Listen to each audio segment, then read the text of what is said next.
안녕하세요. 주간 전망대입니다. 지난 7월에 이어 미 연준이 또 금리를 25bp 내렸습니다. 그러나 시장은 조금 혼조세를 보이고 있는 중입니다. 연준도 향후 금리 경로가 불투명하다고 했는데 시장 또한 앞으로 어떻게 대응해야 될지 고민이 많아지는 시기입니다. 추석을 전후하여 국내외 금융시장에 발생했던 뉴스와 재료들을 한번 집중적으로 점검해보는 시간으로 오늘 준비했습니다.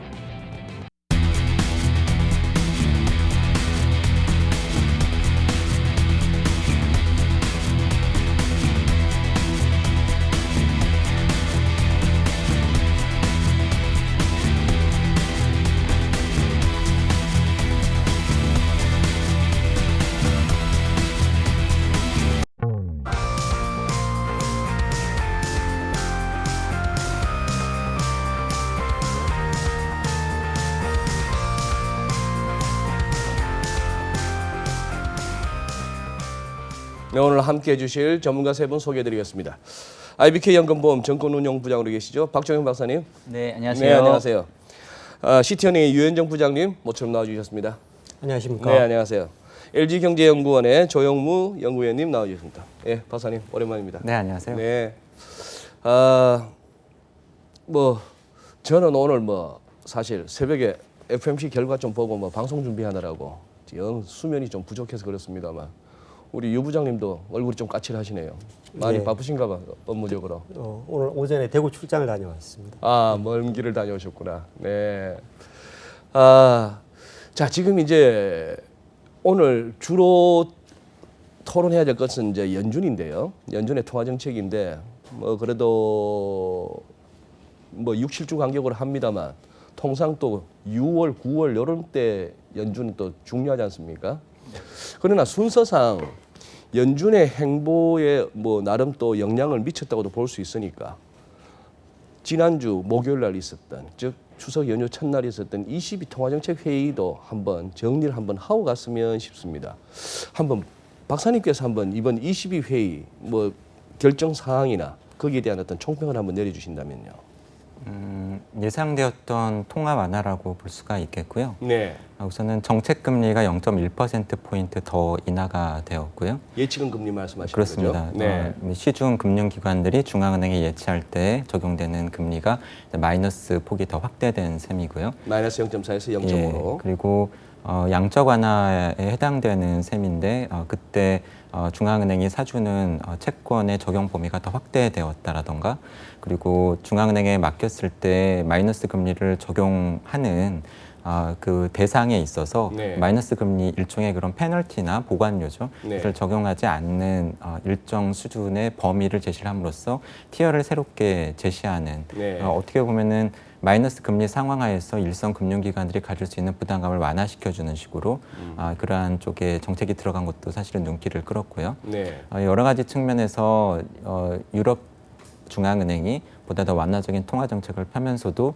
금융기관들이 지나치게 어려워지지 않도록 배려하는 그러한 고민이 엿보였었던 이번 통화 정책 결정 회의였다라고 볼 수가 있겠고요. 네. 아무래도 그 배경은 먼저 정책 금리를 인하하면서 글로벌 금융시장에서 통화 정책의 기조 변화를 이끌고 있는 미 연준의 이러한 통화 정책에 대응하는 측면, 특히 유로화가 강세로 가는 것을 막고자 했었던, 특히 그 안에서도 유로존 경기 둔화 속에서 하드 브렉시트에 대한 충격을 가장 크게 받을 것으로 우려되고 있는 독일 경제가 실제로 최근에 매우 좋지 않죠.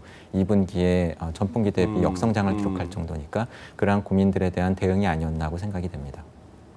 예.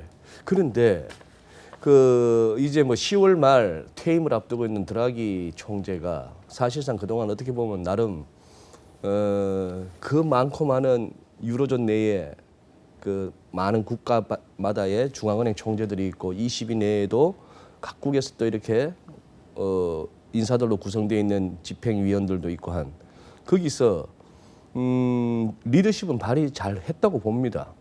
잘 했다고 보는데 이번에는 그런데 좀 그 통화회의 전도 그렇고 끝나고 나서도 그렇고 이런저런 좀 잡음이 들리더라고요. 그리고 양적 완화에 대해서도 일치되어서 다 그쪽으로 가야 된다가 아니고 거기에 대해서 상당히 반대하는 목소리도 많았던 것 같은데 어떻습니까? 그렇죠. 뭐 사실 유럽은 기본적으로 이제 유로존이라고 하는 유럽 중앙은행이 유로존 국가들의 통화 정책을 관장을 하고 있는데 뭐 우리가 기본적으로 이 유로존에 포함되어 있는 국가들이 각기 경제 상황이 다르기 때문에 뭐 독일이 역성장을 하긴 했습니다만은 독일 입장에서 봤었을 때는 전통적으로 통화 완화 정책이 좀 부정적인 입장이었던 거고 반면에 최근에 뭐 이탈리아라든가 이제 이런 예전에 또 재정 위기의 문제 국가들이 또 최근에 경제 상황이 더 안 좋다 보니까 결과적으로 통화를 완화하긴 했는데 그 어떤 과거의 결정도 보면은 모든 국가들이 다 마음에 드는 정책을 결정하기는 뭐 과거에도 별로 많지는 않았던 것 같고요. 근데 이제 이번에는 조금 이슈가 될 수 있었던 게 제가 봤을 때는 이제 10월 말로 임기가 이제 종료되고 11월부터 이제 크리스틴 라가르드 다음 총재가 이제 이미 선임이 되어 있잖아요. 네. 그러면 이제 언뜻 생각하기에는 그 새로 오는 총재를 위해서 어떤 정책의 여지 이런 것들도 좀 남겨둘 필요가 있지 않았나 싶었는데 금리 인하도 0.1%포인트 하고 거기다가 이제 양적 완화도 뭐 물론 시기는 11월부터이긴 합니다만 다시 재개한 식으로 다 결정을 내려버려가지고 저는 뭐 다른 이해관계가 워낙 얽혀 있었기 때문에 항상 만장일치의 결정을 내리기는 어려웠을 건데 이번의 경우에는 조금 이렇게 임기가 끝나는 시점에서 또 중요한 의사결정을 내렸다는 부분에 있어서 그게 조금은 이견을 보이는 하나의 또 이유가 되지 않았을까 뭐 이런 생각이 좀 개인적으로 들고 있어요. 득달같이 트럼프 대통령은 또 트위터로 늘 하는 거 있잖아요. 지금 뭐 22는 저렇게 해가지고 유로와 약세를 갖다가 유도하고 있고 그렇게 해서 미국의 수출을 갖다 힘들게 하고 있다. 근데 그 이후에 뭐 유로가 그렇다고 특별히 약세로 간 거 아니지 않습니까? 실제로 22 통화정책 회의 이후의 시장의 반응은 상당히 미온적이었는 것 같습니다. 네. 시장에서 예상할 수 있는 모든 보따리를 다 풀었었는데 그 어지간한 건 다 전혀 풀어줬어요. 시장에서는 반응이 없었습니다. 거꾸로 일정 부분은 실망감으로 작용하는 부분도 없지 않았었는 것 같습니다. 많은 보따리를 풀어놨는데 그 어떤 보따리도 시장의 어떤 기대치를 뛰어넘는 보따리가 없었다. 는 쪽에 시장에 관심이 모아진 것 같고요. 특히 앞으로 더 풀어놓을 보따리가 뭘까에 대해서 굉장히 시장에서 많이 고민을 하는 것 같습니다. 뭐 그런 부분들이 전반적으로 시장이 실망감을 보였고 일정 부분 이제 시장의 반응이 굉장히 미온적이었던 그런 백그라운드가 아닌가라고 생각을 해보고 있고요. 환율과 관련해서는 일단 양적 완화가 실제로 이제 아직 구체적인 어떤 자산을 매입할 건지에 대한 구체적인 안이 없습니다. 사실 이번에 그냥 뭐 월 200억 유로 규모 이 정도만 알고 한도만 있죠. 이야기를 했지 구체적인 세부적인 내용이 빠져 있습니다. 어찌됐건 앞으로 만약에 다시 양적 완화를 재개를 한다고 그랬을 경우에는 일정 부분 유로화에 대해서는 상당 기간 동안 약세로 묶어놓을 수 있는 그런 효과는 충분히 될 것 같습니다. 결국 기존에는 사실은 유로화가 가장 약세를 보였던 이유 중에 하나가 지금 대부분 유로존의 선진국 그 국채 수익률이 마이너스이긴 합니다만 거기에 더해가지고 채권의 수급 상황까지도 22가 발행되는 채권을 우량 채권을 다 가져가다 보니까 실제로 이제 채권 투자자들이 투자할 채권이 없어지는 상황이고 그런 투자처가 없는 채권들이 어쩔 수 없이 우량 채권을 찾아가지고 미국 채권으로 갈 수밖에 없는 그런 상황. 뭐 결국은 그런 부분들이 트럼프의 입장에서는 굉장히 불만스러운 상황이 되긴 하겠습니다만 지금 당장 딱이 대응 수단이 없는 상황에서는 조금 더 유로화 약세를 이끌 수 있겠고 유로화 약세의 기간이 굉장히 연장될 수 있는 그런 요인이다라고는 말씀드릴 수 있을 것 같습니다. 근데 이미 유로가 상당히 내려와 있지 않습니까? 지금 1유로당 한 1.10달러? 예, 현재 1.1대에서 오고 있습니다. 그래요. 1유로가 1.1달러 정도. 그런데 그러면 이제 조금 더 유로가 약해지면 이제 1대1로 갈 수가 있겠는데. 거기까지도 보는 거예요, 그러면? 앞서서 2017년도 저점이 1유로당 1.04달러 정도 있었습니다. 1.04까지. 예. 뭐 그 정도까지는 룸을 열어둬야 되지 않을까라고 생각을 하는데 어찌됐건 현재도 지금 사실은 장기 평균치 내지는 실질 실효 환율 기준에서 적정 수준에 비해서는 상당히 좀 약세를 보이고 있다고 시장에서 평가를 하고 있는데 현재 정도 수준 또는 그 이하의 수준이 좀 상당 기간 동안 지속되지 않을까라는 게 일반적인 전망인 것 같습니다. 20에서 너무 길어지면 안 되겠고 여기서 박사님 마지막으로 한번 여쭤보겠습니다. 지금 우리 유현정 부장께서도 말씀하셨듯이 22에서 나름대로 해준다고 다 해줬는데 예고했던 대로 패키지 성격의 부양책, 금리도 낮춰줘, 양적 완화도 했는데도 불구하고 시장은 조금 뭐 그렇게 환호하진 않는다. 우리 기대를 뛰어넘는 정도까지는 아니었다. 시장이 좀 과한 거 아닙니까? 뭘 그렇게 자꾸 기대합니까? 그 부분은 어떻게 생각하세요? 아마 2%였던 것 같은데 네. 올해 상반기에 뭐 한 두세 차례 출연을 하면서 네. 미국 금융시장, 글로벌 금융시장에서 미 연준의 통화 완화에 대해서 너무 앞서가고 있는 것 같다. 시장이. 예, 그래서 시장이 기대하는 것만큼 과감하게 큰 폭으로 미 연준이 금리를 낮추지 않을 수 있다라는 말씀을 드렸었는데요. 네. 사실은 상반기 지나고 지금 가을이 되면서 그게 확인되어 가고 있는 것 같고요. 오늘 새벽에 끝난 미국 FOMC에서도 지금 시장의 반응이 혼조세 내지는 미 연준이 어쩌겠다는 건 잘 모르겠다라고 하는 반응이 그것과 마찬가지인 것 같고요. 어떻게 보면은 지금 시장이 보이고 있는 반응 역시 또 미 연준의 통화 완화에 대한 기대와 유사한 기대가 22후 통화 완화에 대해서 다소 있지 않았나 하는 생각이 들고요. 예. 그러니까 류현정 부장님께서도 말씀하셨습니다만 양적 완화를 재개한다라고 하면서 월 200억 유로 그 규모만 밝혔고 아직 구체적인 방안이 나오지는 않았지만 그래도 시장 일각에서는 우리는 300억 유로 정도까지 기대를 했었는데라고 하는 이야기가 나오고 있는 걸 보면은 금융시장에서는 중앙은행들의 통화정책 스탠스가 변화하거나 그럴 때 분명히 좀 앞서가는 경향이 있는 것 같고요. 그것은 비단 이번 사이클만은 아니고 예전에도 주요국 중앙은행들의 통화정책이 변화할 때 보면은 항상 이렇게 앞서가다가 그 기대가 조정되는 국면이 반복되지 않았나 하는 생각이 듭니다. 근데 저는 조금 관점이 다른 게 네. 질문하신 게 도대체 금융시장이 이거보다 뭐 더 바라느냐, 욕심 있는 것처럼 이렇게 얘기를 하시는데 저는 오히려 금융시장을 바라보는 정책 이반자나 정책 당국자가 더 욕심이 있는 거 아니에요? 무슨 아니, 말씀이죠? 왜냐하면 이 정도 경제 여건이 불확실한데 금융시장이 이 정도 버텨주면 만족해야지. 거꾸로 금융시장이 계속 이렇게 붐업돼야 됩니까? 정책 그렇죠. 당국에서 자꾸 부양책이라고 내놔야 되느냐? 그렇죠. 그러니까 어떻게 보면은 저는 금융시장이 지금 욕심을 부리는 게 아니라 사실은 후퇴를 해야 되는데 후퇴하지 못하게 계속 백업을 해주고 있는 거잖아요. 지금 받쳐주고 있는 거잖아요. 금융시장이 탐욕에 의해서 올라가려고 하는 게 아니라 금융시장이나 주식시장 같은 경우에는 최근의 경기 사이클도 그렇고 어떤 뭐 대내 경제 여건도 불확실성이 크기 때문에 이럴 때는 당연히 약세도 좀 보이고 좀 조정도 조정도 보여야 받아야 되는데 되고. 그거를 못 참고 정책 위반자는 어떻게 하면 조금만 조정 나오면 막 안 달라가지고 특히나 최근에 트럼프의 어떤 일련의 행동들 또 연준도 마찬가지고 보험성 금리 인하라는 게 뭡니까? 쉽게 얘기하면은 경제가 안 좋아질 수도 있으니까 금리 인하 해준다는 거잖아요. 경제가 안 좋아지기도 해야죠. 기본적으로 사이클이라는 게 있는데 네. 그래서 저는 약간 질문하실 때 조금 그랬던 게 금융시장의 탐욕이 아닌 것 같다. 오히려 금융시장을 바라보는 사람들의 특히 정책 당국자들의 탐욕이 아닌가라는 생각이 들어요. 네, 아주 좋은 지적이십니다. 제가 지금 이렇게 좀 띵하게 한번 맞은 느낌인데 아마 우리 시청자 여러분께서도 많이 공감하실 것 같아요. 소위 말해서 시장이 철이 없는 건지 아니면 시장은 지표와 실물 경기를 반영해서 어느 정도 갈 때 가더라도 쉴 때도 쉬고 싶어 그렇죠. 하는데 쉬지 말고 주저앉지 말고 조정도 가지 말고 그냥 계속 가라고 하는 이 정책 당국이 무모하거나 아니면 버릇을 갖다가 잘못 들이고 있거나 그죠? 연준으로 넘어오시죠. 그러면은 저기 유 부장님께 먼저 한번 여쭤볼게요. 어떠셨어요? 조금 예상했던 거하고 다른거나 아니면 이 정도야 내지는 이렇게까지 뭐 싶은 대목이 있었나요 혹시?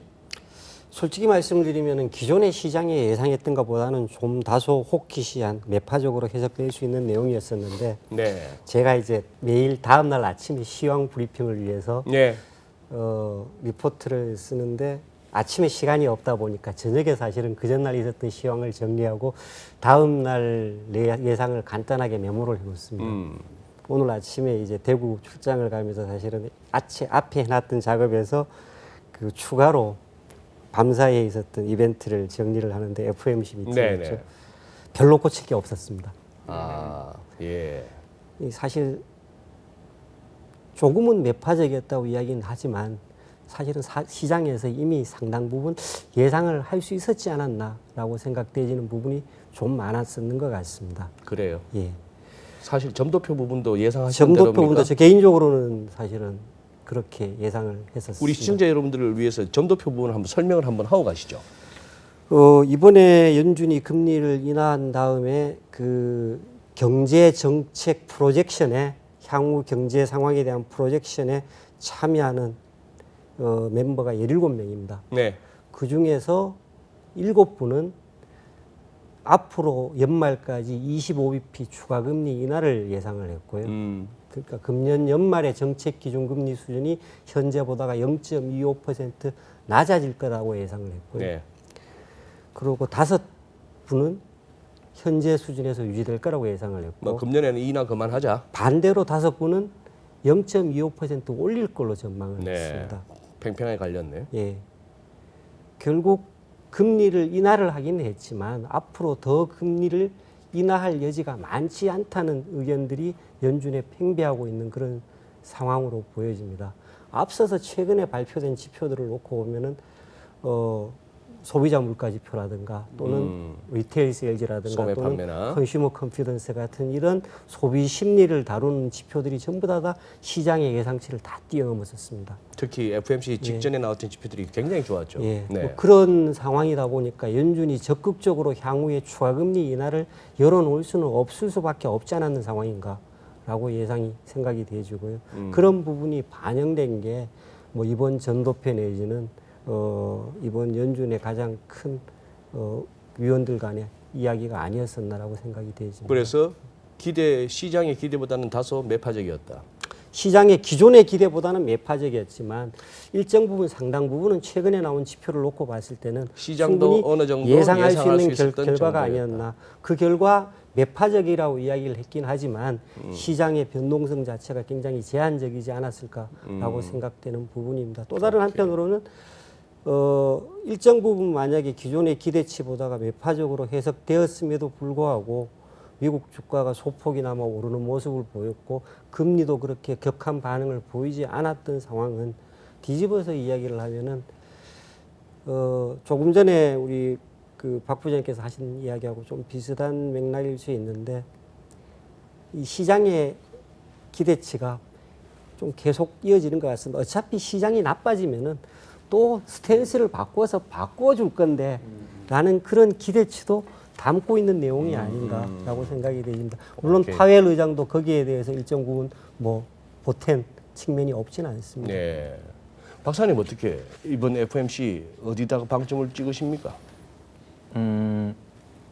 저는 예상했던 정도의 뭐 점도표 결과, 그리고 예상했던 서베이 결과, 그리고 25bp 정도의 금리 인하폭, 그 정도인 것 같고요. 아마 앞서 출연했었을 때 그 용어에 대해서 설명을 드렸던 것 같은데 미 연준이 확신을 가지고 있지 못한 것 같다. 그래서 확신을 못 가지고. 네네, 미국 경기의 흐름에 대해서 그러다 보니까 예전 용어라고 한다면은 데이터 디펜던트한 통화 정책을 펴는데 최근 들어서 다소 다른 용어를 쓰면서 이코노믹 디펜던트한 통화 정책을 편다라고 하는 그런 이야기들이 나오는 것이 사실은 지금 그때그때 발표되는 거시경제 지표들만 보고서 판단하기 어려운 상황들, 특히 미중 무역 갈등이라던가 네. 트럼프의 액션이라던가 미국 행정부의 조치 같은 것들이 미국 경제에 미칠 악영향에 대해서 불안감이 높고 그게 실제로 미국 경제 뭐 침체 이야기까지 지금 불러오고 있기 때문에 그런 면에서 미 연준도 단지 경제 지표만 보고서조차도 판단하기가 상당히 어려운 상황을 네. 맞고 있다라고 하는 점이 명확하게 지금 어떤 액션을 취하거나 포워드 가이던스를 제시하기 어려운 상황인 것으로 보여지고요. 실제로 지금 최근에 발표된 미국 경제 지표들에서도 그러한 게 일부 나타난다고 생각을 하고 있습니다. 중국 경제와 비교할 때 미국 경제의 차이점이라고 한다면 중국은 미중 무역 갈등 때문에 수출도 안 좋고 그리고 수출 제조업 이러한 산업 활동도 안 좋지만은 중국 경제를 지탱하기 위해서 중국 정부가 재정 지출 또는 소비 진작책을 내놓고 있음에도 불구하고 소비조차도 지금 상당히 부진하죠. 예. 반면에 미국 같은 경우에는 소비는 호조세고요. 그 바탕은 가계소득이 늘고 있기 때문이고 취업자가 많이 늘고 있지 못함에도 불구하고 근로시간이 는다라든가 시간당 임금이 늘어나는 식으로 해서 지금 소비가 계속 이어지고 있는데 그런데도 불구하고 최근에 고용지표 같은 것들 조금 더 자세히 보면은 제조업 쪽에서의 취업자가 생각보다 많이 늘고 있지 못하고 기업들의 투자가 상당히 부진한 모습을 나타낼 시그널들이 나타나고 있고요. 어떻게 보면은 전에도 말씀을 드렸지만 분명히 미중 무역 갈등 때문에 중국에만 타격이 있는 것이 아니라 미국 경제도 타격이 있을 텐데 그것이 아직까지는 소비 영역까지는 미치고 있지 않지만 제조업이라든가 미국 기업들 특히 수익성 이런 쪽에 악영향을 미칠 것에 대한 우려가 뭐 고용이라든가 투자 쪽을 통해서 지금 일부 나타나기 시작한 것 같고요. 그렇다 보니까 오늘 새벽에 파월 의장이 기자회견 내용에서도 뭐 언급을 했지만 소비는 괜찮다. 하지만 수출과 투자 쪽에 대해서 좀 그러한 신중론을 밝힌 것이 그러한 배경이 아니었나 싶고요. 그렇다 보니까 뭐 25bp 정도의 금리 인하를 통해서 향후에 나타날 위험에 대해서 선제적으로 대응을 하지만 그렇다고 해서 앞으로 어떤 식으로 전개가 될지 미 연준조차도 가늠하기가 쉽지 않기 때문에 뭐 명확한 방향성을 제시하기 어려운 상황이 아닌가 하고 생각을 했습니다. 네. 박 부장님. 네. 근데 지금 지난 8월 달에 8월 한 달 동안에 얼마나 뭐 이제 뭐 장단기 금리 역전 뭐 커브 플래트닝 이 얘기는 이제 지겨운데 지난 8월 1일 날 첫날부터 그 3천억 달러 관세 때린 이후로 증시가 좀 흔들리고 그것도 뭐 거의 지금은 다 회복한 상태입니다만 미국 같은 경우에는 네. 지난 8월은 어쨌거나 엄청나게 국채 수익률이 떨어졌어요. 그렇죠. 우리도 마찬가지고. 네. 그러다가 지금 이거 보면은 미국도 휙 돌고 있고 네. 우리 지금 지난 월요일 날 국내 국채 선물 시장에서 10년물 150틱 빠졌죠, 하루에. 네네. 150틱 틱으로 150틱 빠졌고 그러니까 한 15bp 정도 금리가 올라간 거죠. 하루에 15bp 금리가 네. 올랐다. 네. 그날 시장 분위기 어떻게 됐어요? 약간 뭐 속된 말로 피죽음, 피바다 약간 피바다. 그랬죠. 이제 흔히 말하는 단기 딜링 기간 입장에서는 10년 금리가 15bp 정도 상승했다고 한다면 듀레이션 효과까지 감안해 보면 이건 엄청나게 손실이 나는 규모였고 저도 사실 월요일 날 소주 한 잔을 하면서 마음을 좀 달랬던 기억이 나는데 근데 이제 지금 소장님 여쭤보고 싶으신 거는 제가 약간 느낌적으로는 뭐 추세가 바뀐 거냐 아니면 왜 그렇게 오른 걸 어떻게 생각하느냐 이 질문을 하시려고 하는 거죠. 그렇게 지금 ECB도 완화적이라. 네네. 그리고 연준도 뭐 금리 따박따박 뭐 원하는 대로 다 때 되면 다 내려줘. 네. 말은 세게 해도 점도표는 뭐 용감하게 찍어도 네. 결과적으로 보면 지금까지 시장이 원하는 대로 질질 끌려 내려왔잖아요. 네네. 6월 달에 찍었던 것보다 벌써 2클릭 내려와 있는데 뭐 그렇죠. 중간값이. 네.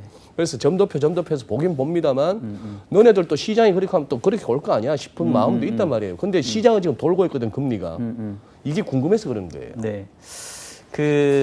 일단은 조금 제가 머릿속에 있는 생각들이 많아서 제가 좀 간결하게 정리를 해서 말씀을 드리고 싶은데 첫 번째는 왜 그럼 이렇게 금리가 그동안 8월 말까지 가파르게 하락하다가 네. 지금 9월 들어서는 8월 하락폭에 거의 한 70%까지 되돌렸다가 살살 떨어졌거든요. 두 가지 배경이었던 것 같아요. 하나는 이번에 이제 미국이 금리를 인하했지만 우리가 표현하는 게 호키시 레이트 컷이라고 얘기를 하잖아요. 금리를 내렸지만 호키시 했다. 약간 말장난 같긴 한데 네. 이제 그 이유는 다들 얘기하는 것처럼 이번에 금리 인하를 했지만 앞으로 금리 인하에 대한 힌트를 주지 않은 부분. 이 부분이 그렇게 받아들여진 건데 8월 말까지의 시장 분위기는 계속해서 연준이 금리를 내릴 거에 대해서 생각을 했기 때문에 금리가 과하게 빠졌었는데 최근에 앞서 얘기했던 것처럼 미국의 물가 지표라든가 뭐 소매 판매 지표 이런 것들이 생각보다 좋다 보니까 연준이 계속해서 금리를 내려줄 만한 환경은 아니겠네. 너무 과하게 시장 금리가 떨어진 거 아니야? 이게 가장 컸던 요인이고요.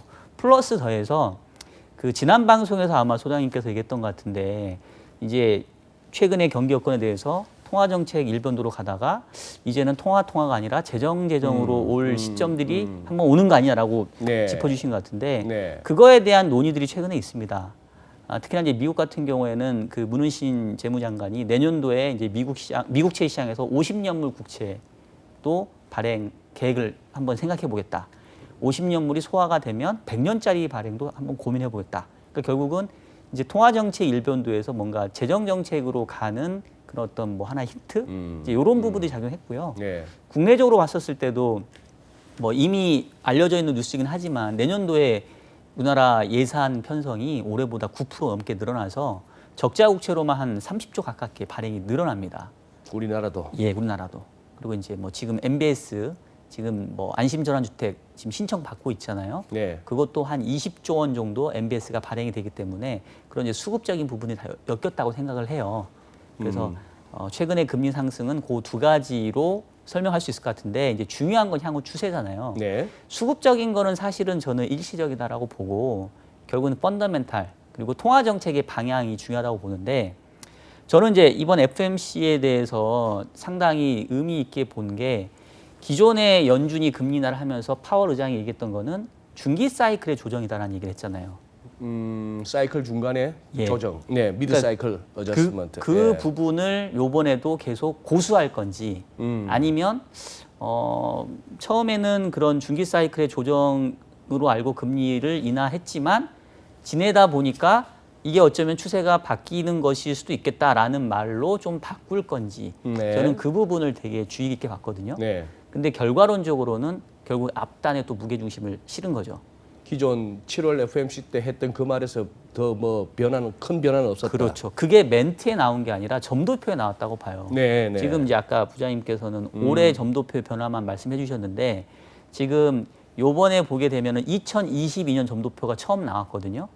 그러면 연도 말로 보면 올해 말 점도표 중간값은 1.9 정도. 그러니까 현재 수준. 현재 수준. 더 이상 금리 인하는 안 하겠다라는 게 현재까지의 그 대부분의 생각이고 네. 내년 말도 1.9입니다. 여기서 더 안 내리겠다. 안 내리겠다. 중간값만 봤을 때. 그렇죠. 네. 그리고 내후년 즉 2021년도가 조금 올라요. 25bp 정도. 한 칸 오르더만. 그다음에 네. 2022년 요번에 새로 나온 것도 한 칸 오릅니다. 네. 그리고 롱텀 레이트도 한 칸 올라요. 음흠. 그러니까 연준이 지금 그러니까 물론 이 프로젝션은 얼마든지 바뀔 수가 있기 때문에 이거는 시간 가면 또 바뀔 수 있어요. 근데 네네. 이번에 연준이 보여준 스탠스는 지금까지 금리 인하 2번 해줬지. 예. 이거 보험성 금리 인하야. 그리고 우리 스탠스는 이제 연말 내년 말까지는 현재 금리 수준 유지하다가 내후년부터는 금리 인상 다시 할 거야. 즉 그동안의 금리 인하가 금리 인상 사이클의 정상화 과정에서 그야말로 중기 조정 살짝 되돌렸다가 하지만 아직 금리 인상 사이클 끝나지 않았어. 이 얘기를 점도표에서 보여줬다는 얘기예요. 너무 반갑네요. 지금 내가 박정현 박사님 이 얘기가 7월 FMC 이후부터 그 미드 사이클 어저스먼트의 그 미드 사이클을 갖다가 우리 국내 언론에서 그냥 경기 사이클 중간에 자꾸 조정이라 하는데 저도 그렇게 얘기했거든. 네. 금리 인상 사이클 와중에 일시적인 조정이다라고 저는 해석을 했단 말이에요. 근데 그렇게 보시네. 저도 그렇게 보고 있죠. 반가. 그래서 이제 그게 연준의 스탠스인데 이제 중요한 거는 그건 연준 생각이고 시장 생각은 또 다르거든요. 네. 그러니까 이제 결국 우리가 앞으로 고민하고 논의해야 될 거는 다시 또 연준의 생각과 시장의 생각이 다르니 누가 맞겠냐. 그리고 어떤 상황으로 전개될 거냐. 그 부분을 역시 또 우리가 아직 그 다 발견 못했으니까 미로 찾기 하듯이 찾아 나가야 되는 과정이 또 당면하는 상황인 것 같아요. 별 의미는 없습니다만 이러면 우리 10월 달에 10월 며칠이죠? 17일 정도 됩니다. 17일 정도. 그러면 또 우리도 또 뭐 뭐냐 똥찌개라도 메고 장에 같이 간다고 또 내리겠네. 일단 지금 상황으로는 금리 한국은행 금통위가 금리를 내릴 확률이 지금은 절반보다 높은 쪽에 있다라고 생각은 해요. 그래요. 현재까지 주어진 정보로는. 근데 이제 조금 부담은 있을 게 무슨 부담? 연준이 계속해서 금리를 내려가는 쪽으로 스탠스를 보여줬다고 한다면 한국은행도 금리 인하를 편하게 했을 텐데 지금 일단 연준 스탠스는 아까 말씀했던 것처럼 2번 금리 해줬으니까 우리 이제 앞으로 지켜볼 거야.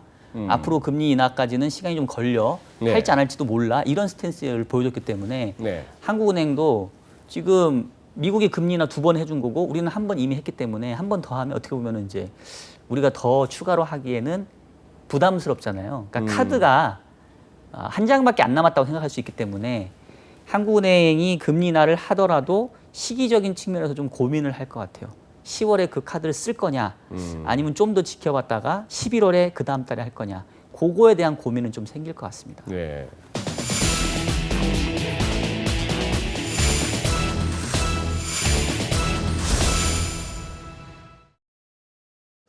그러면은 유 부장님께는 그걸 한번 여쭤볼게요.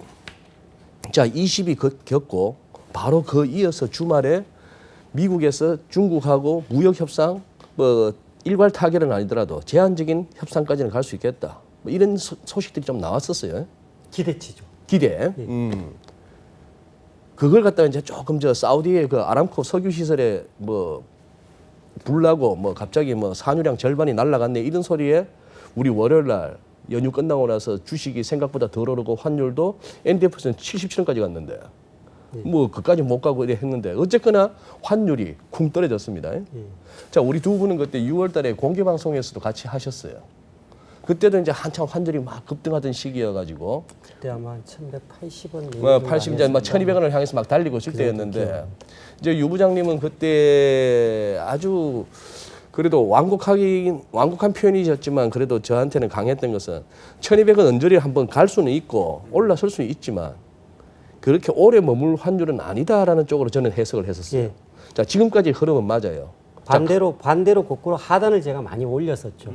맞아요. 하단을 맞아요. 연말까지 보건대 앞으로 상당 기간 동안 1,150원 밑으로 환율이 가기는 굉장히 어렵다. 기조적으로 환율이 하락하는 쪽으로 바뀌기는 어려울 거다라고 선제를 깔았고 다만 상단이 1,200원 선에서 그렇게 많이 뛰어넘지는 않을 거다라는 말씀을 드렸던 걸로 기억을 합니다. 예. 1,223원까지 갔던 놈이 그렇게 하다가 순식간에 1,190원 하다가 추석 세고 왔더니만 1,180원까지 왔었어요. 이게 지금 다시 90원에 와 있는데 지금 이 1,180 내지 1,220 이 구간에서 샀던 사람들이든 팔았던 사람들이든 지금은 조금 막 이렇게 뭐랄까요, 정신 사나울 거예요. 한번 정리를 한번 해줄 때가 됐습니다. 우리 환율에 대해서. 지금 최근에 그러면 저 기업이든 개인이든 전반적인 시장 분위기 한번 좀 정리해 주시고 좀 환율에 관해서 한번 정리를 한번.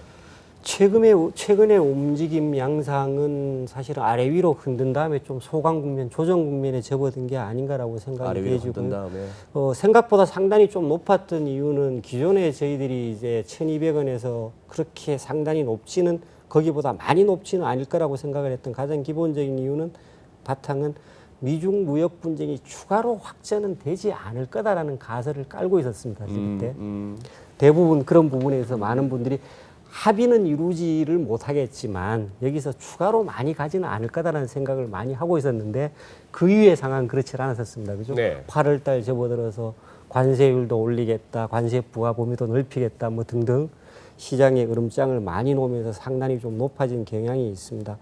현재도 지금 말씀하셨듯이 추석 연휴 전후 기간에 일정 부분 갈등을 좀 완화시킬 걸로 기대되는 그런 제스처를 양국이 취했습니다. 네, 맞아요. 그런데 실제로 한 게 뭐가 있는지에 대해서 뭐 잡히는 건 없어요. 저는 좀 퀘스천을 좀 달고 싶고요. 과거에 봐보면은 결국은 지난해 하반기부터 시작해서 미중 무역 분쟁의 어떤 갈등의 확대 또는 갈등의 어떤 완화 기대 또는 다시 재차 갈등의 확대 사이클을 겪어왔었었는데 전체적으로 놓고 보면 계속 사실은 제재가 강화가 됐고 관세율이 점점 더 높아졌고 그리고 양국 간의 갈등의 범위가 점점 더 넓어지는 모습이었었습니다. 근데 이제 관세 더 때릴 규모는 없어요. 이제 관세율을 더 높이거나 낮출 수는 있어도. 지금 현재도 예를 들면은 뭐 3천억 불에 대해서 15% 관세를 부과를 하고 있는데 네. 그거를 전부 다 때려 엎쳐가지고 30%까지 다 높이겠다고 이야기할 수는 있겠죠.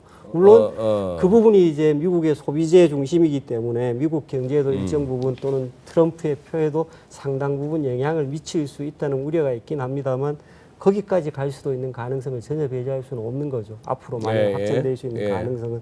그리고 일정 부분은 사실은 시장에서 그런 우려까지도 문을 열어놓고 있는 것 같습니다. 뭐 그런 부분들이 전반적으로 사실 최근에 환율이 1,150원서부터 시작해서 1,220원까지 갔다가 다시 조정을 받는 사이클의 이면에는 가장 기본적으로 미중 무역 갈등에 따른 시장의 기대와 우려의 변동을 반영을 했었고 일정 부분은 우리 경제에 대한 우려 부분도 점점 더 커지는 우려 부분도 반영이 되진 게 아닌가 싶습니다.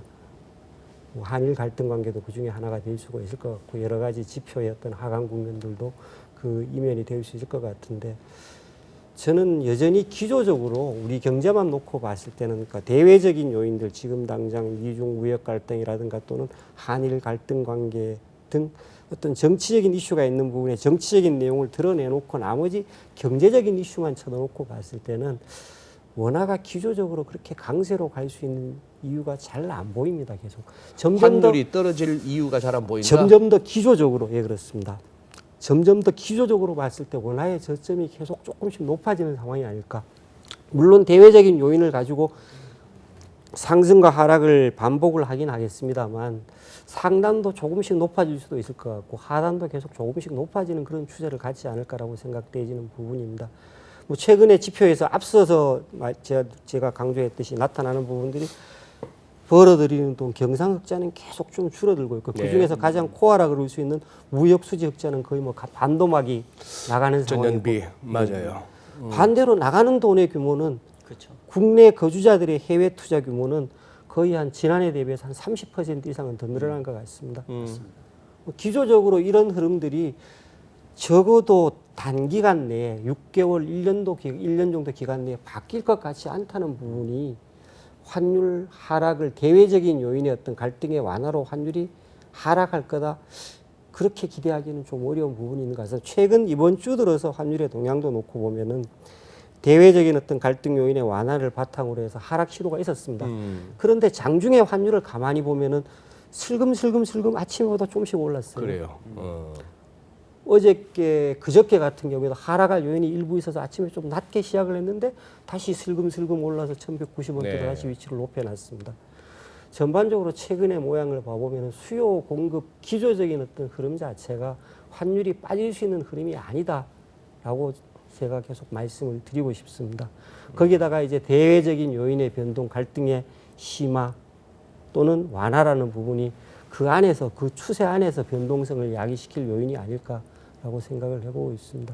뭐 결국 이제 글로벌 달러와 동향이라든가 미중 무역 갈등 또는 뭐 추가적으로 앞으로 전개될 한일 갈등이 실제로 아직까지는 우리 경제에 영향을 미치고 있는 것으로는 보여지지 않는데 혹시라도 그런 쪽으로 영향을 미친다고 했을 경우에는 추가적인 어떤 위험 요인이 되겠죠. 상당히 지금 우리 박정현 박사께서도 지금 우리 유현정 부장님 환율 전망에 굉장히 공감을 표시하는데 네. 맞습니까? 그러니까 말씀하셨던 것처럼 하단이 점차 높아지는 그런 흐름, 과거와 다르게 달러 인플로우가 풍부했던 시절에서는 지금 상황이 많이 변했다고 보고요. 네. 기본적으로 수출이 무역 수지 흑자가 줄어드는데 특히나 이제 직접 투자 수지가 계속 마이너스이잖아요. 그러니까 해외에서 국내 기업에 직접 투자하는 규모는 줄고 반면에 국내 기업들이 지금 설비 투자를 국내에서 안 하고 해외에서 하거든요. 네. 기업들이 돈이 없는 게 아니잖아요. 근데 설비 투자는 마이너스예요. 그럼 뭐냐면 기업들이 국내에서 투자를 할 이유를 못 찾는 거죠. 그러니까 이제 M&A라든가 그런 형태로 해외 기업들을 사는 형태로 투자를 하고 있고 제 주변에 보면은 뭐 요즘 개인들, 거액자산가들 달러에 대한 자산 비중을 높이겠다라는 의견들 대부분입니다. 그래서 그런 것들이 저도 하단은 좀 높였다라고 보는데 다만 그렇다고 해서 뭐 1,200원 이상 급등할 정도도 아직은 아니지 않냐 해서 상당히 저는 공감하는 그런 뷰입니다. 근데 외환시장에서는 제가 봐서는 당국이 열일하는 것 같아요. 1,200원 위에서 좀 눌러줬고 누르다 보니까 또 이제 빠질 때는 또 뭐 이렇게 아래쪽도 좀 받쳐줄 수도 있는 여력도 생기고 하는데 근데 증시에서는 그러면 요새 연기금이 왜 그렇게 사대입니까? 일단은 근데 그 우리가 뭐 8월하고 9월하고 분위기가 사실은 좀 급격하게 변했잖아요. 변했죠. 저는 아까 이제 금리가 급등하는 이유를 뭐 통화 정책적인 부분하고 수급으로 얘기했지만 사실은 가장 표면적인 거는 또 트럼프의 변덕이죠. 미국하고 중국하고 한바탕 붙을 것처럼 하다가 네. 또 둘이 또 어떠한 각각의 이해관계가 있을 건데 그동안에는 빅딜 아니면 없다라고 얘기했던 트럼프가 스몰 딜 내지는 중간 단계의 딜도 고려를 해보겠다. 뭐 이제 이게 결과적으로는 금융시장에서 일시적으로 이 리스크 온 모드, 즉 위험 자산에 대한 선호도를 높이는데 분명히 기여를 했던 것 같고요. 그런 와중에 이제 우리 증시도 2000 내면 사실 밸류 현상에서는 싼 레벨은 맞거든요. 뭐 예. PBR 기준으로 뭐 0.8배 뭐 이 정도가 과거 금융위기 때도 항상 지켜지던 레벨이었기 때문에 지금은 그 밑으로까지 내려갔다는 것던데. 잠깐 내려갔다가 이제 다시 이제 올라왔죠. 조금 네. 지수가 지금 2080까지 그러네. 왔으니까. 많이 회복됐으니까. 뭐 장기 투자 기관 입장에서는 이제 이보다 더 내려가려면 흔히 말하는 이제 외부 쇼크가 오고 금융위기 크라이시스가 와야 되는데 항상 뭐 그러한 가능성은 그렇게 크지는 않으니까 그럼 뭐 장기 투자기관 입장에서는 요 정도 레벨에서는 한 번은 좀 대볼 만한 레벨이었던 것 같고 그 와중에 이제 아까 얘기했던 것처럼 미국과 중국 간의 무역 협상이 일단 중간 단계 내지는 스몰 딜에 대한 가능성이 좀 높아지다 보니까 일시적으로 위험성도가 높아진 게 최근에 국내 증시에 가파른 상승을 좀 이끌었던 배경이었지 않나라고 저는 생각을 하고 있어요. 조 박사님께는 지금 이렇게 시장에 좀 이렇게 발을 깊숙이 뭐 여는 뭐 푹 잠겨 있고 발을 깊숙이 담그고 계신데 조금 이렇게 뭐랄까요 한 발 떨어져서 객관적으로 보실 수 있고 좀 이렇게 지표로 접근하시고 하잖아요. 이른바 펀더멘털 차원에서 지금 우리 증시, 환율, 주가 환율, 금리 레벨 어떻게 지금 진단하고 계십니까? 많이 물을 텐데. 경기, 금리, 주가, 환율까지 다 물어보셔서 너무 질문이 어려운데요. 네. 기본적으로 환율 전망 그리고 뭐 주가까지도 포함을 해서 왜 그렇게 되는가에 대한 기본적인 뷰는 저도 비슷한 것 비슷하시고. 같고요. 네. 그러니까 원화 가치가 하락할 요인들이 많아지고 있는 것 같고요. 기본적으로 국내 경기가 좋지 못하고 국내 경제, 우리나라를 바라보는 시각이 긍정적인 것보다는 비관적인 우려들이 많아지고 있는 것 같고 산업 경쟁력 측면에서도 그런 것 같고요. 그리고 추세적으로 내국인들의 해외에 대한 투자가 늘어날 수 있는 부분, 경상수지 쪽에서 경상수지 흑자가 줄어드는 부분, 수급 측면에서도 분명히 그러한 것들에 영향을 미칠 수 있을 것 같고요. 주가 측면에서 본다라고 한다면 사실은 전에 출연했을 때도 말씀을 드렸던 것 같은데 단지 우리나라뿐만은 아니고 글로벌한 차원에서도 그때 제가 버블은 꺼져봐야 버블인 걸 저는 아는 것 같다라고 말씀을 드렸지만 그래도 지금 상황을 놓고 보면은 세계 경제가 좋지 못하고 뭐 미국도 침체 얘기 나오고 독일 경제는 앞서 말씀드린 것처럼 역성장까지 했고 뭐 일본은 먼저 경기가 꺾였고 중국도 어려움을 겪고 있고 6% 성장을 유지할 수 있느냐 없느냐 얘기까지 나올 정도로 전 세계 펀더멘털이 좋지 못하고 우리는 사실은 세계 경제 성장률보다 1%포인트 정도 낮은 수준에서 성장률이 가고 있고 최근에 더 빠질 가능성이 있고 이러한 상황 속에서 지금 오늘 새벽 방송에 나올 때는 조금 다르겠지만 미 연준이 금리를 인하했고 ECB도 인하했고 한국은행도 10월에 할까 11월에 할까 지금 그런 얘기가 나오고 있고 통화정책 기조는 글로벌한 차원에서 완화 기조로 돌아서고 있는 거죠. 펀더멘탈 측면에서 경기 둔화를 막고자 하고 있지만은 통화정책의 힘만으로 경기를 상승 추세로 업턴으로 바꾸기는 쉽지 않아 보이고요. 그럼 사실은 경기가 안 좋고 그 안에서 기업들의 이익은 줄고 주가가 미래 예상되는 기업들의 이익이 현재 가치 합계라고 본다라고 한다면은 사실은 주가는 빠지는 게 맞는데 그것을 막고자 아까 금융시장에 계신 분들이 뭐 앞서가느냐 거기에 대해서 다른 뷰도 말씀하셨지만 어쨌든 중앙은행은 그걸 막기 위해서 버블을 만들고자 하지는 않지만 어쨌든 그걸 막기 위해서 돈을 더 풀고 있고 그렇다고 한다면은 사실은 안 좋은 펀더멘털 속에서 돈은 더 풀리고 그러면 그 돈이 어디로 가서 어디에 쌓이느냐 쏠리느냐의 문제겠지만 그 돈이 가서 쌓이고 쏠리는 쪽에서는 특정 국가건 섹터건 자산이건 간에 버블이 생길 수 있는 환경은 제가 보기에는 많이 만들어지고 있는 것 같고요. 그것이 뭐 미중 무역 갈등이 다소 완화되는 조짐이 보인다라든가 하드 브렉시트 가능성이 낮아진다라든가 뭐 그러한 어떤 이벤트들이 생길 때마다 주가를 계속 출렁출렁거리게 만들면서 하지만 과거 기준으로 따진다라고 한다면은 버블이 형성될 수 있는 환경은 계속해서 높아지고 있다라고 하는 말씀을 지난 시간에 이어서도 또 말씀을 드려야 될 것 같습니다. 선생님 제가 궁금한 게 있어서 한번 이 자리를 빌어서 여쭤보고 싶은데 저는 최근에 좀 헷갈리는 게 미국 경제거든요. 그러니까 미국하고 중국하고 무역 분쟁을 이제 벌이면서 어떻게 보면 단기적으로는 이제 관세 부과를 하고 하니까 이제 미국에게는 그래도 좀 괜찮고 뭐 중국은 안 좋고 이제 이런 구도라고는 생각을 했는데 최근에 미국 경제 지표가 나오는 걸 보면 사실 기대 이상의 지표들이 나오고 있잖아요.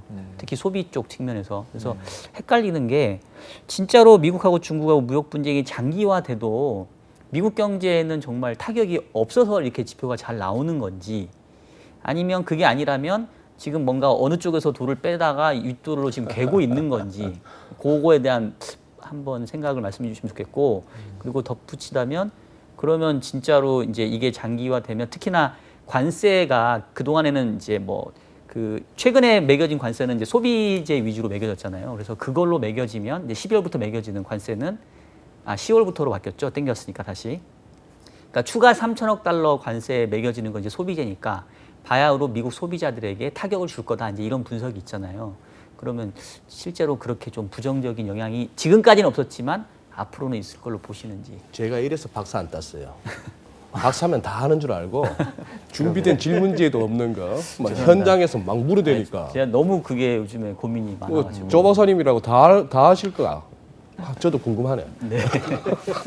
정답은 아닐 수 있지만 아는 한도 안에서 네. 제 생각을 말씀드리는 게 맞을 것 같고요. 어떻게 보면은 사실 이번 9월 FOMC에서 발표된 서베이 결과에서 미 연준 이사들이 응답한 것에 그런 고민이 묻어나는 것 같아요. 그러니까 가령 6월 프로젝션 머티리얼에 들어가 있는 올해 미국 경제 성장률 전망치는 2.1이었는데 올해 성장률 전망치가 2.2로 0.1%포인트 상향 살짝 조정됐죠. 상향이더라고요. 오히려 올랐어요. 오히려 올랐어요. 최근에 우려는 높아지고 있고 내년에 침체에 대한 얘기까지 나오는데 올해 성장 전망치는 도리어 높였다라고 하는 거는 생각처럼 나쁘지 않네라고 하는 건데 동시에 조정된 지표가 뭐냐면은 실업률에 대한 전망치입니다. 올해 실업률 전망치를 3.6으로 했다가 9월에는 그게 3.7로 됐어요. 예전을 보면은 미국의 자연 실업률, 완전 고용 실업률을 4% 전후로 했는데 그것보다도 상당히 지금 더 아래로 떨어져 있고 지금은 3.7이지만 어쩌면 미 연준은 더 실업률이 낮아질 수 있다라고 생각을 했던 것 같아요. 그런데 보면은 그렇게까지 낮아지기는 어려울 것 같고 일자리가 계속해서 늘는 데는 한계가 있는 것 같아. 그래서 3.6까지는 못 갈 거고 3.7 정도로 실업률이 올라갈 것 같아라고 뷰를 바꾼 거거든요. 한마디로 성장률은 높이면서 실업률은 반대로 한 거죠. 앞서 말씀드렸던 것처럼 미 연준이 지금 확신을 못 가지고 있다. 앞으로 어떻게 될지 본인들도 혼란스러워하고 있고 지표에 대해서 그런 것들에 대해서 좀 고민을 하고 있다라고 하는 게 사실은 그런 프로젝션 머티리얼에 반영이 된 것 같고요. 그런 면에서 보면은 말씀하신 그대로입니다. 전쟁을 하는데 어느 한 나라의 병사만 죽고 다른 나라의 병사는 죽지 않는 전쟁은 없죠. 근데 지금까지는 보면은 분명히 중국이 타격을 더 많이 입었어요. 그럼에도 불구하고 앞서 출연했을 때 말씀을 드렸던 미국 경제가 입을 수 있는 타격, 가령 중국 제품에 관세를 많이 부과했을 때 미국에 수입되는 중국 제품들의 가격이 올라가면서 미국의 물가가 올라가고 중국 경기가 안 좋아졌었을 때 중국에서 활동하는 미국 기업들의 이익이 줄면서 주가가 빠지거나 그런 악영향은 생각보다는 지금 나타나지 않았던 거죠. 여러 가지 이유가 있을 것 같은데 말씀하신 것처럼 중국에 관세를 부과했던 품목들이 월마트에서 미국 소비자들이 많이 사는 품목이 아니라 다른 품목들에 좀 많이 부과가 되었던 측면도 있고 관세는 부과했지만 위안화 가치가 떨어지면서 그 효과가 상쇄되었던 측면도 있고 사실은 그게 불만이니까 중국을 환율 조작국으로 지정했던 측면도 있고 하지만 거기에 대해서 중국을 환율 조작국으로 지정도 하고 나머지 중국의 수출품 전체에 대해서 관세를 부과하고 그것도 높여나가겠다고 하고 있기 때문에 사실 시간 문제지 미국 경제가 이 미중 무역 갈등이라고 하는 전쟁 속에서 입을 타격은 사실은 계속해서 늘어날 거고 시간이 지나면서 커지지 않을까 하고 생각이 들고요. 아마 그것 때문에 미국의 장기금리가 빠지고 단기금리는 그만큼 빠지지 않아서 장단금리 역전 현상이 나타나고 예전의 패턴에 따른다고 한다면 그것 때문에 나중에 미국 경제 침체에 빠지지 않을까 하는 두려움이 커지고 있지 않나 하고 생각을 하고 있습니다. 아유, 감사합니다. 이제 시간이 좀 쫓깁니다. 유가가 사우디 그 아람코의 그 시설 이제 뭐 드론인지 미사일인지 뭐 예멘 반군이 쐈는지 이라크가 쐈는지 이것도 아직 불분명한 가운데 지금 뭐 복구하는데 말이 왔다 갔다 해요. 복구하는데 뭐 수주 내지 수개월이 걸린다 하다가 뭐 9월 내에 9월 내에 또 할 것 같다 그러고 트럼프 대통령은 조준 끝나고 장전도 됐다 곧 한번 칠 것 같다가 뭐 나 별로 서두르지 않고 전쟁 원하지 않아 왔다 갔다 하는데 유가도 왔다 갔다 하거든요. 그리고 그 사건 터지고 나서 월요일 날은 거의 뭐 15% 올랐잖아요. 네. 그랬다가 이거 이틀 사이 지금 거의 다 까먹어 갖고 원위치 하는데 이거 뭐 유가 좀 이상하지 않습니까? 더 간다고 보기 어렵죠. 어떻게 보세요? 아직 그쪽에 불씨가 남아 있나? 뭐 전반적으로 제 영역이 아니긴 합니다만 최근에 유가 동향을 놓고 보면은 전반적으로 수요 측면에서 그렇게 수요가 가격 상승 압력이 있는 것 같지도 않고 네. 공급도 어느 정도 안정적으로 유지가 돼 있고 여러 가지 뭐 이러한 관련된 이슈들이 있긴 합니다만 공급도 어느 정도 안정적인 모습을 보이고 있고 해서 유가에 상당히 비교적 좀 제한적인 것 같습니다. 제한적인 것 같다. 네.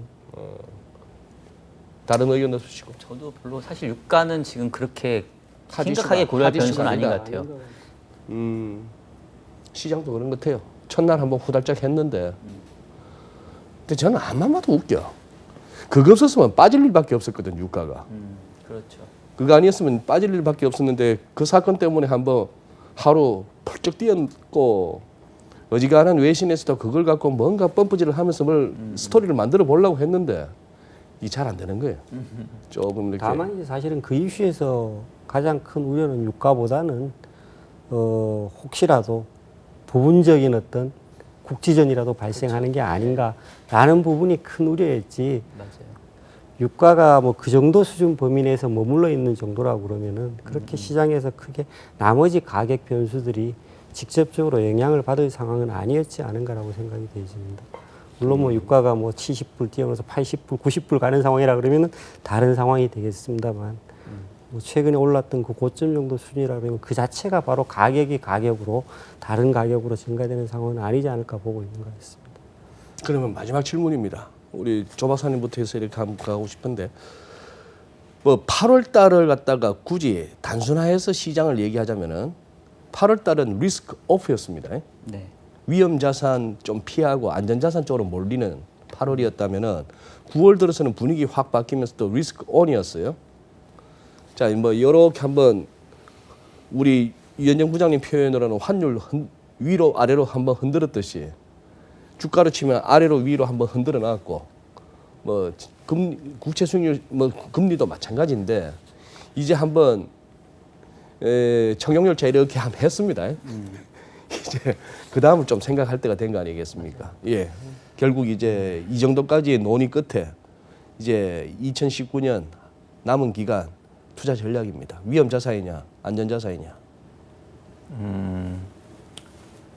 결국은 오늘의 마지막 뭐 코멘트가 될 테니까 중앙은행들이 노력은 하고 있지만 세계 경제 하강세를 피하기는 어려울 것 같고요.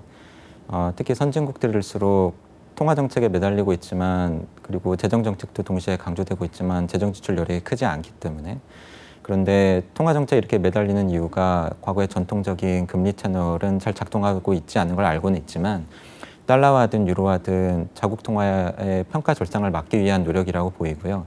그래서 수출 가격 경쟁력을 높여서 어떻게 해보려고 하지만 지금 세계 경제 환경이 성장세도 둔화되고 있지만 무역 갈등이 고조되고 있어서 수출을 늘려서 경기를 지탱하기도 쉽지 않은 환경. 그렇다고 한다면 펀더멘털은 상당히 어려울 수밖에 없지 않나 하고 생각이 되고요. 그런 상황 속에서 어쨌든 통화 완화 정책 기조로 선회가 이루어지고 있기 때문에 돈은 더 풀릴 테고 그 돈이 쏠리는 쪽이 뭐 달러와 같은 화폐건 아니면은 미 국채나 독일 국채 같은 채권이건 아니면은 특정 섹터의 주식이건 그 돈이 몰리는 쪽은 가격이 급등했다가 특정한 이벤트가 생기면은 또 빠질 수 있는 아주 불안정한 환경은 앞으로도 상당 기간 지속되지 않을까 하고 생각을 합니다. 네. 류 부장님. 전반적으로 가격 하락에 대한 위험은 꽤 많이 높아져 있는 것 같습니다. 가격? 그러니까 어떤 자산 가격 하락에 대한 어떤 위험은 꽤 많이 높아져 있는 것 같습니다. 여러 가지의 어떤 지표들의 우려 사항들이 계속 좀 묻어 나오고 있는데요. 또 그렇다고 해서 한편으로 또 뒤돌아보면은 미국 주가를 기준으로 해서 또는 우리 주가도 비슷하긴 합니다만 흔들리기 시작했던 시작이 한 2년 전이었습니다. 네. 2018년도 초 정도부터 지난해 초구나. 작년 1년, 초부터. 1년 반 네. 정도부터 흔들리기 네. 시작을 했었습니다. 그리고 변동성이 꽤 많이 높아진 상황이 되어 있습니다. 그런데 그럼에도 불구하고 나름대로 어떤 위험을 수용을 했던 투자자들은 그래도 꽤 남았죠. S&P 500 금년 들어서 20%예요. 예, 그러니까요. 꽤 많이 남았죠. 그 와중에도. 뭐 그리고 어저께 제가 FOMC 이후에 좀 느꼈던 부분인데 어찌됐건 상대적으로 좀 호키시한 미팅으로 해석이 되졌음에도 불구하고 주가도 좀 올랐고 시장이 비교적 안정적인 모습을 보였습니다. 중앙은행의 정책에 대한 또는 정부의 정책에 대한 일정 부분 기대치가 계속 좀 남아있는 것 같습니다. 돈이 굉장히 많이 풀려 있다는 이야기고 앞으로도 계속 더 풀려줄 수 있는 상황이라는 생각을 시장에서 하고 있는 것 같습니다. 그래서 위험이 높아져 있긴 하지만 모든 투자의 문을 닫고 동굴 속으로 숨을 수는 없는 상황이 된 것 같고 일정 부분 위험 상황에 대해서 대비는 해야 되겠지만 모든 자산들을 리스크 프리 자산으로 옮길 수는 없는 상황이 아닌가. 결국은 일정 부분 안전판을 어느 정도 추가적으로 확보를 하면서 또 일정 부분은 리스크를 가져갈 수밖에 없는 상황이 아닌가라고 생각이 되어집니다. 달러 대 원화 환율도 레벨 부담은 적지 않은 것 같습니다. 최근에 뭐 좀 전에 말씀을 하셨듯이 1200원대에서는 당국이 비교적 좀 적극적으로 환율 내지는 외환시장 안정화 의지를 피력을 하고 있고 실력 행사를 했는지 안 했는지는 잘 모르겠습니다만 그런 등등의 모습을 봤을 때는 추가 상승에 대한 위험 부담이 좀 있긴 합니다만 아직까지 환율 차원에서는 좀 전에 말씀을 드렸듯이 상승 추세가 끝나지는 않은 것 같아. 전반적으로 저점은 계속 좀 지지 내지는 차곡차곡 좀 올라올 수 있는 상황이다라고 생각을 해보고 있습니다. 예. 사실 이제 질문하시고 제 순서 돌아올 때까지 정말 고민이 많았는데 네. 결국 질문은 그거잖아요. 8월 달은 채권의 승리, 9월은 주식의 승리. 그럼 이제 남은 4분기는 누가 최종 승리를 거두겠느냐. 결국 이제 주식하고 채권 둘 다 직접 운용을 하고 있는 저로서는 되게 이제 조심스러운 게 이게 이제 말을 한번 내뱉어 버리면 저도 이제 거기에 약간 좀 바이어스가 생기는 게 있어서 예, 그래서 그러니까 이제 운용하는 맞아요. 입장에서 사실은 이제 말을 좀 조심하게 되더라고요. 또 이런 근데 데 잘 안 나오실라 하지 또. 근데 이제 어쨌든 저도 의사결정을 해야 되거든요. 네. 근데 저는 지금 이제 어디까지 생각이 정리가 됐냐면, 이제는 통화 정책에 대해서는 좀 더 기대하기에는 한계치에 오른 상황인 것 같아요. 제가 아까 얘기했던 것처럼 연준은 이미 자기 명확한 스탠스 보여준 거거든요. 이번 적어도 FOMC에서. 연말까지는 웬만해서는 금리나 없어라고 얘기를 해준 겁니다. 그러니까 여기서 말하는 웬만하면이라는 거는 뭐 다시 주가가 폭락하는 어떤 쇼크가 오거나 미국하고 중국하고 무역 분쟁이 다시 빠그러지거나 뭐 이제 네. 뭐 아니면 유럽에서 뭐가 터지거나 네. 뭐 이래야 되거든요. 그래서 이제는 통화 정책의 서포트 없이 이제 펀더멘탈만 가지고 정말로 위험 자산이냐 안전 자산을 택해야 되는 그 정말로 그런 최후의 순간에 온 것 같고 그래서 제가 이제 박사님한테 실제 미국 매크로를 어떻게 보시냐라고 여쭤봤던 이유가 그거였고요. 그래서 저는 이제 두 가지를 볼 건데 첫 번째는 결국은 또 미중 무역 협상이 지금 기대치를 다시 높여놨기 때문에 만족시켜주는 결과가 나올 거냐 아니면 또 양측이 소년 되풀이할 거냐가 제일 클 거예요. 근데 지금 뭐 19일 날 오늘 지금 우리 방송한 날짜 기준으로는 지금 뭐 차관급 협상은 약간 중간 단계의 딜이 좀 이루어지는 것처럼 멘트는 나오는 것 같아요.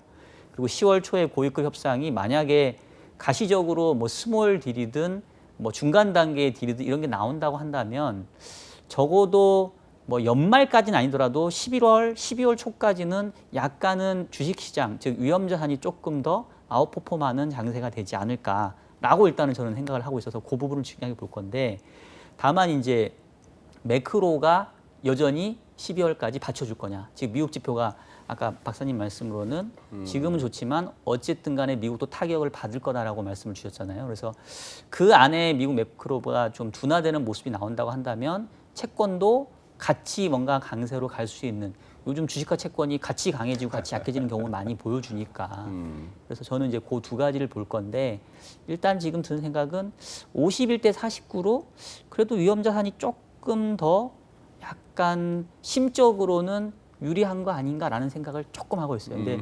운영하니까 언제든지 상황 변화 있으면 저는 바꿀 유연성은 갖도록 하겠습니다. 예, 알겠습니다. 예, 다소 평소보다 좀 이렇게 토론이 좀 길어졌습니다. 오늘 뭐 우리 시청자 여러분들께서는 어떠셨는지 모르겠습니다만 저는 오늘 진행을 하면서 많은 것을 얻는 회차였습니다. 이렇게 저희가 너무 고정관념에 빠져 있었던 부분도 몇 군데서 발견을 했고요. 또 이렇게 시장 관련해서는 세 분 말씀을 듣다 보니까 이런 생각도 듭니다. 우리 또 시장에 몸담고 계신 또 투자하시는 분들이 많으실 테니까 매일 쳐다보시는 게 또 그 관련된 종목이든 뭐든 지수든 환율이든 그래프실 텐데 차트이실 텐데 지금 보시면은 아까 그 우리 유현정 부장께서 하셨던 들었다 놨다 했던 그 장이다 보니까 어지간한 시장에서 지금 다 이동 평균선들이 이렇게 출렁출렁거리면서 이렇게 모이고 있습니다. 모이고 있고 높은 데서 샀던 사람은 높은 데서 샀던 사람, 낮은 데서 팔았던 사람은 또 그런 차원에서 다들 지금 고민스러운 이렇게 단계라서 저는 조금 그런 생각이 드네요. 지금 뭐 여기서 새롭게 해가기 전에 뭐 더 벌어야 하지 하는 욕심이 됐건 그동안에 잃었던 거 복구해야지 하는 욕심이 됐건 지금 어깨에 너무 힘이 들어갔다가는 욕만 쓰다가 별로 장이 좀 갇혀들 가능성이 한동안 있겠다 하는 생각과 그리고 정책 당국자가 됐건 무슨 정치인들이 됐건 자기 때문에 시장 망가졌다 소리 듣고 싶지는 다들 않아 하는 그런 상황인 것 같습니다. 예. 또 이렇게 어떤 재료, 어떤 뉴스가 또 이렇게 돌출할지 거기에 따라서 또 계속 우리가 업데이트 해나가면서 적응해 나가는 시장이 됐으면 좋겠습니다. 세 분 다 오늘 좀 피곤해 보이시는데도 긴 시간 또 적극적으로 토론해 주셔서 감사합니다. 다음 주 또 찾아뵙겠습니다. 고맙습니다. 수고하셨습니다. 수고하셨습니다. 네. 근데 요새는 어디 가서 환율을 얻었습니다 얘기하니까 예전에는 그러면 적어도 6 내지 7 정도의 60 내지 70%의 금리 세고 환율 올려서 그게 좋은 소리 듣더라. 상황이 안 좋다는 거죠.